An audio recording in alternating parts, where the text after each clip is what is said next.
Well, I picked up some material. I marked the ground with some fluorescent marking paint. So I got a 36-inch square here marked out. And then 17 feet 4 inches from there, I've kind of centered the hole over here, 5.5. I think I'm closer to 6 feet deep, which is better than less than 5.5. Frost line is 5.5 here. So I got a pump, I got a hose, I got extension cords running all the way to the house. We won't need to use a generator. Plan is to pump that water out tomorrow, make forms, pour a little footing there, I don't know, 4 or 5 inches thick, drop some rebar in it. We're going to build up a block wall, 32 inches square. Okay, dug. I think I went too deep, 7 feet, so I put some crushed stone in. There's a little bit that I spilt on the ground there. And then it brought it up to probably a pretty good height. The frost line here is 5.5 feet deep, so I think we're closer to 6 feet on the bottom of that footing. Yeah, this one, it was tough to do by myself. And then the forms are crooked, so cement troweled out pretty even. You can't really miss with cement, just levels itself. So I just have those 3 rebars to put right there in the center. I'm gonna go down and do that right now.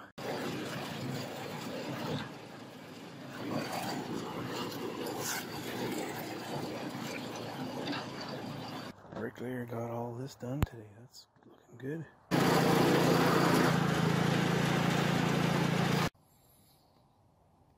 So this was a solid piece. I bored the hole. That's 3/4 inch on the lathe, and then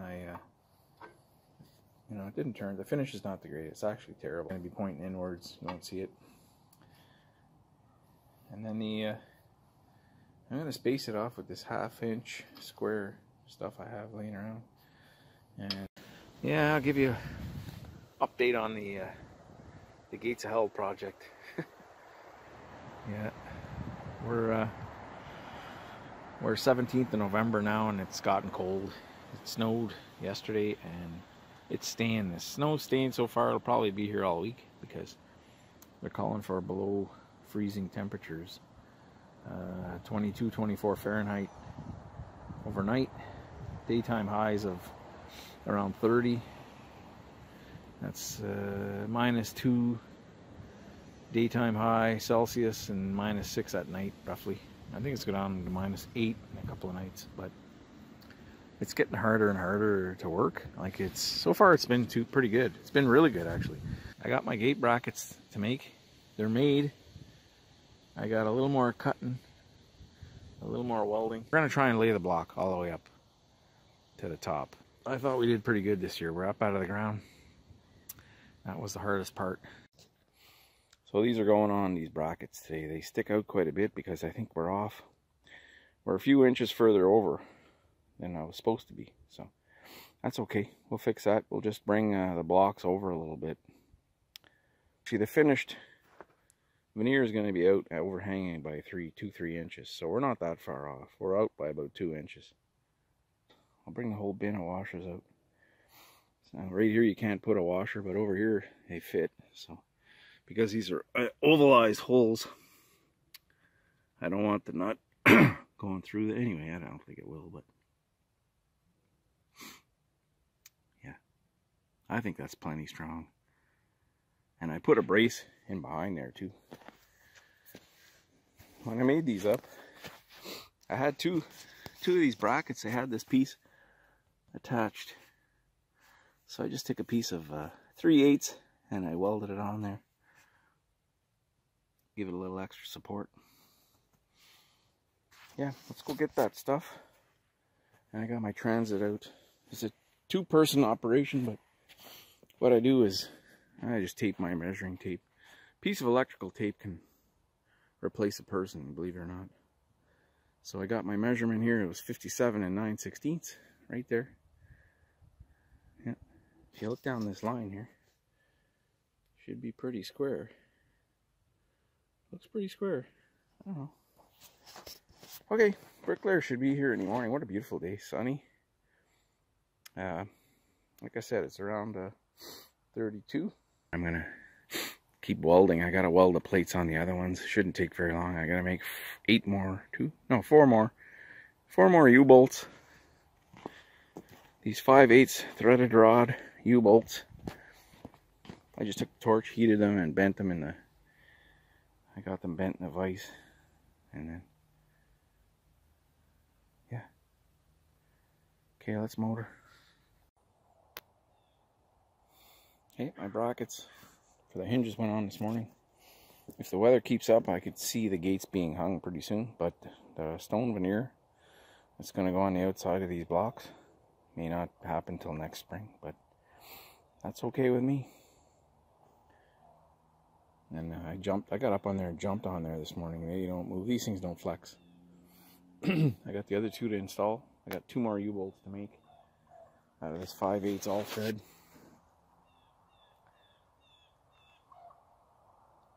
And we still have to fill this cement blocks. We have to fill the blocks with Portland and sand, and I'm probably gonna put a bit of stone in, but maybe not.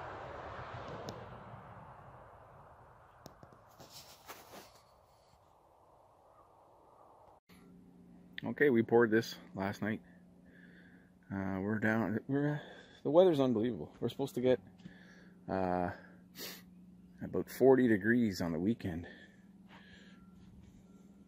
More than that, 48 degrees Fahrenheit, 7 degrees Celsius.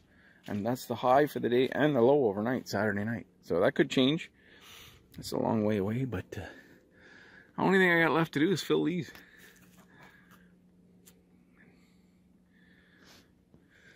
So I'm gonna mix up a batch this afternoon. We're cleaning up some trees right now. There's a tree I cut down. There's a stump is right there. And the wires are right there. So it's just the right size, that tree. And the prevailing wind is always coming from the west. That's west over there. So it's always pushing the trees this way. And it would have taken out the power of that tree. So I cut that down, I think the day I dug the hole. The first hole, this hole. And I said to myself, I'm not digging any holes unless that tree comes down. And I cut 2 over here. I didn't even cut them, I just pushed them over. Broke them off. So I'm going to put a chain around that one, pull it out, cut it up for firewood. This one too. There's an elm tree over there. And that's the one I cut in the spring. I cut that the day that I knew I had COVID. It was either really bad cold or COVID. It had to be done. I mean, they're leaning towards the wires, and very happy. The weather's cooperating really. The snow's all gone. It's warmed up. The frost has not come out of everything. The sand we used to mix this column here was left over, and it was all frozen. So we put it in a heated room for about 2.5, 3 days, and it all thawed out. We used it, and I'm just using ready mix now because I don't really want to buy any more sand. Maybe next spring I'll buy 1 or 2 yards, and we'll keep mixing more cement. I got light posts to do, and I got some other stuff I want to do. So I'd like to buy a mixer like this one here, but this is a mortar mixer. You can't put rock in it. Like those tub mixers, the tub rotates, you can put stone in those. You really can't put stone in this because the blades, they come right up tight to the side there.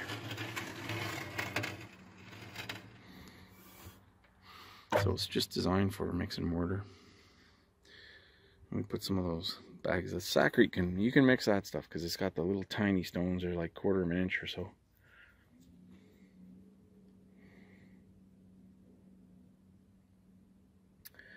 Yep.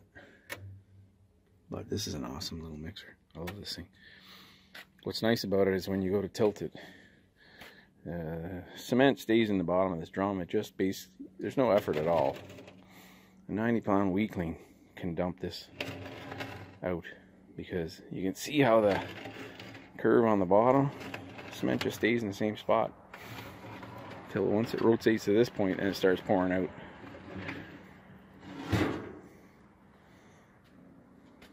One hand.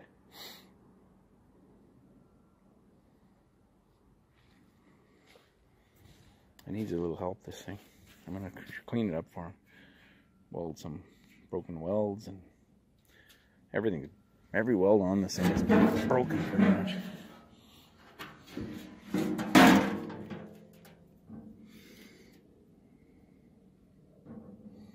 So we'll go around, we'll just fix it up a little.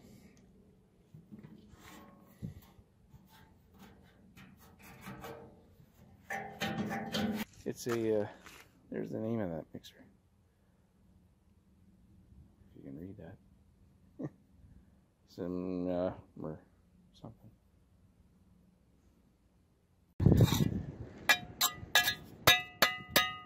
Use the hammer. We're mixing the last little bit of cement today. I'm gonna go get the grinder with a cutting wheel. I got the battery powered one out here, but I think I'm gonna go get the electric one. And I'm gonna cut right through this. Try not to hit the conduit here. If I hit the conduit, we'll just turn it over and stick this end on. So, fine. And I'm gonna cut my rebar. Well, anyway, we're getting near the end here. This is all we can do for this year. We'll be able to landscape it, and I'll be able to hang the gates maybe before Christmas. I got 3 weeks. And next year we'll do the stone, because the veneer, yeah, my bricklayer wants to do a good job. He's a stone mason. He said this time of year the moisture doesn't come out of the mortar, so in 2 days you bump it a little bit, the whole thing falls down. So, or you'll get little cracks. Even if you know, build some tarps around here and put some heat in here, propane heat or electric heat. Electric heat would be better in my mind, but even if you do that, it doesn't cure. So we'll do it in the spring, we'll do it in April, maybe the end of March, if the weather allows it. But this one's all done. It's full of cement. I've got it wrapped up here for, I had heat 2 nights ago. We did that 2 days ago. Yesterday it rained all day. And with the little heater in there, it's plenty warm in there. It's all water in there. There's no ice. So 4 bags in there with a bit of sand. I'm mixing a weak mix. And then I wheel it over here and shovel it up on there. I thought of 10 different ways to do it. And I thought, you know what? I gotta stop thinking so much and just go ahead and do it. So the one over here, we started carrying pails up the ladder. I was gonna use the backhoe, and I said, this is crazy. I just shoveled it up on there. I'm gonna throw that in there too. The hell, take up some space. Still saw, it got wet. This is masonry. So you put this in with your mortar mix, and it makes it sticky when you lay your block. So it's kind of useless for what I'm doing today, but we'll just use it up because that won't be any good anymore. I'll probably have time to get these hinges made. I think I might have mentioned that. I'm looking forward to doing that part. I got some ideas. I'll draw you. I'm gonna draw what I'm thinking of doing and see what you guys think of that. So that's kind of what I'm thinking of building. I got some of that 2-inch solid. It's kind of soft steel. I think it'll work perfect for this. So I'll just bore I was thinking a 1-inch hole up inside, and then another piece. I'll machine down a piece, maybe 15/16 or something like that, and then they'll have a little ball bearing on top. You can see it up here, and that'll slip right up inside there. And then I'll have a grease zert, maybe little hole. You can pump some grease in there, and then this piece here will be welded to the gate. So there'll be a couple of welds where that flat bar meets. And this one will be, I may have to machine the outside down a little smaller, maybe take 1/8 of an inch off or something like that off the side. So it'll actually be 2 7/8, inch and 7/8. So it has clearance. And then that I'm gonna bore a hole in the side of it. I got 3/4 inch threaded rod to mount on those brackets over there on the gate posts. And I think that'll work pretty good. I want to machine this so that it's got a bit of a slope on the top. And even this part here, maybe have a big chamfer around the edges.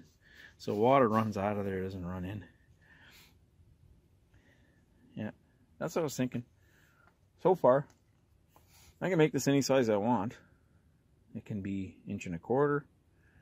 It could be, I was thinking 3/4 of an inch because this is 3/4, but I think bigger. I think 1 inch is probably ideal.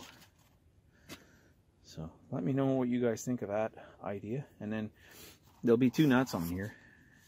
So that piece on the gate bracket is a big piece of this stuff, 2 inch with a 3/4 inch hole. And then I got a nut planned to go on each side. So you can move the gate in or out.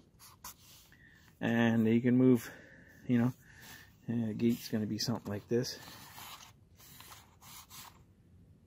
You can raise this up or down to meet the other gate. So you want the gate to line up pretty perfectly there with the eye. So I think that'll give me a lot of adjustment. And then if the posts move a little bit with time, I can still adjust them easily with a couple of wrenches. Let me know what you guys think of that. I don't know. I think that would work pretty good. I think